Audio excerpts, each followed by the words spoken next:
সাধারণ মানুষের জন্য বাজেট মানে কোনটার দাম কমলো কোনটার দাম বাড়লো, তবে অর্থনীতির ভাষায় এর ব্যাখ্যা থাকে মূল্যস্ফীতির মধ্যে।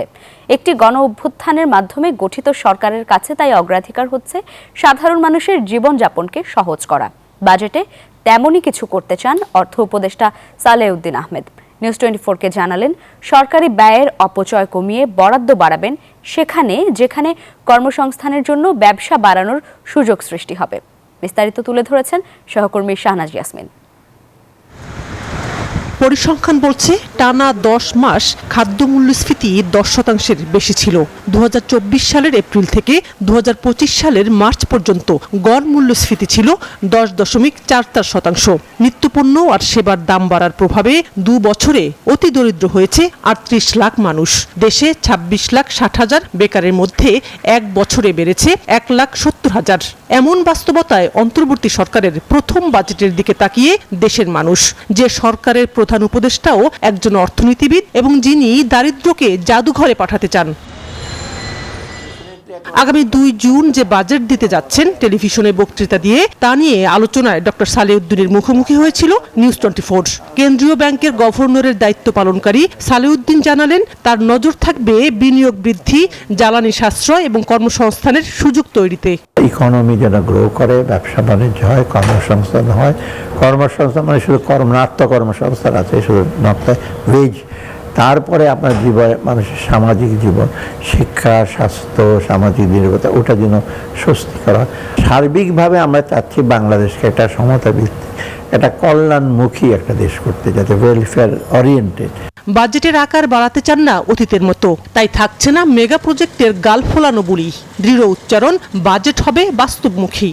চট করে কোনো রকম বড় বড় প্রকল্প, মেগা প্রকল্প, বিশেষ করে মেগা প্রকল্প, আমি বলছি 2 বিলিয়ন 3 বিলিয়ন মেগা প্রকল্প না, 12-13 বিলিয়ন আর $10 বিলিয়ন, এগুলো আমরা তেমন যাচ্ছি না। রাজনৈতিক বিবেচনা অনেক প্রজেক্ট হয়েছে যেগুলো মানে মুষ্টিমেয় লোককে সুবিধা দিয়েছে, সেগুলো আমরা নিচ্ছি না। অতএব সেই দিক দিয়ে আমি মনে করি এটা সবার কাছে যেন আমাদের উন্নয়নের জিনিসটা যেন একটু পৌঁছায়।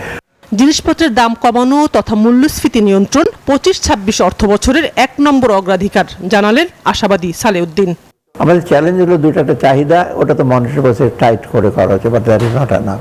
সরবরাহটা বাড়াতে হলে প্রোডাকশন, ডোমেস্টিক প্রোডাকশন, ইম্পোর্ট, এইগুলো করতে হবে।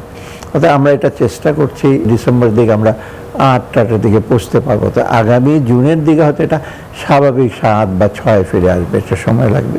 এটা চ্যালেঞ্জ হবে সবার জন্য, আমাদের জন্য, কিন্তু আমরা মনে করি আস্তে আস্তে কমে আসবে। রাজনৈতিক সরকারের অর্থমন্ত্রীরা বাজেট উপস্থাপন করে থাকেন জাতীয় সংসদে।